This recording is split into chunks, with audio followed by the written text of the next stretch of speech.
Friends అందరికీ నమస్తే. మీకు ఒక కొత్త అప్డేట్ నేను చెప్పొచ్చా? ఏంటంటే పేపర్‌లో ఒక న్యూస్ అనేది వచ్చింది. ఏంటంటే 15 రోజుల్లోగా ఓటర్ ఐడీ కార్డు డెలివరీ అని. 15 రోజుల్లోగా. అంటే యాక్చువల్‌గా కొత్తగా ఓటు హక్కు అప్లై చేసుకునే వాళ్ళకి మ్యాక్సిమం ఒక 1 మంత్, 1½ మంత్ పడతది. ఇప్పుడు 15 రోజుల్లోగా మీకు ఓటర్ ఐడీ కార్డ్ అనేది మీకు సంబంధిత సచివాలయం కానీ మీ ఇంటికి కానీ బై పోస్ట్ వచ్చేస్తుంది. అది యాక్చువల్గా దీని గురించి నేను క్లారిటీ ఇవ్వాలనుకుంటున్నాను. మీకు తెలిసిన వాళ్ళు ఖచ్చితంగా షేర్ చేస్తారని ఆశిస్తున్నాను. ఏంటంటే ఓటర్ ఐడి కార్డు అప్లై చేసేటప్పుడు డౌన్లోడింగ్ అనేది ఒకసారే. యాక్చువల్గా మీరు ఓటర్ ఐడి కార్డు అప్లై చేసేటప్పుడు మీరు ఇచ్చిన మొబైల్ నెంబర్కి ఓటీపీ వస్తుంది. ఖచ్చితంగా మా సిఎస్సి సెంటర్లకి దీనికి వస్తే ఖచ్చితంగా డౌన్లోడ్ చేయడం జరుగుతుంది.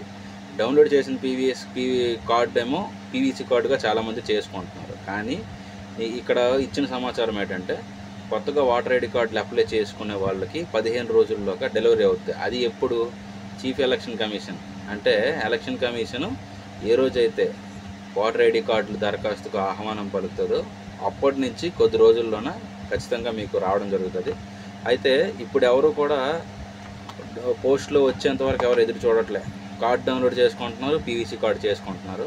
కొంతమంది అంటే మ్యాక్సిమం ఆధార్ పీవీసీ కార్డు మనం ఎలాగైతే ఆన్లైన్లో ఆర్డర్ పెట్టుకుంటామో ఫ్యూచర్లో ఇలా ఓటర్ ఐడి కార్డు కూడా పీవీసీ కార్డు ఆర్డర్ అనుకునే ఆప్షన్ ఇస్తే బెటర్ అని నా ఒపీనియన్. మీకేమనిపిస్తే కింద కామెంట్ చేయండి. ఖచ్చితంగా మీకు తెలిసిన వాళ్ళకి షేర్ చేయండి. Thank you for watching.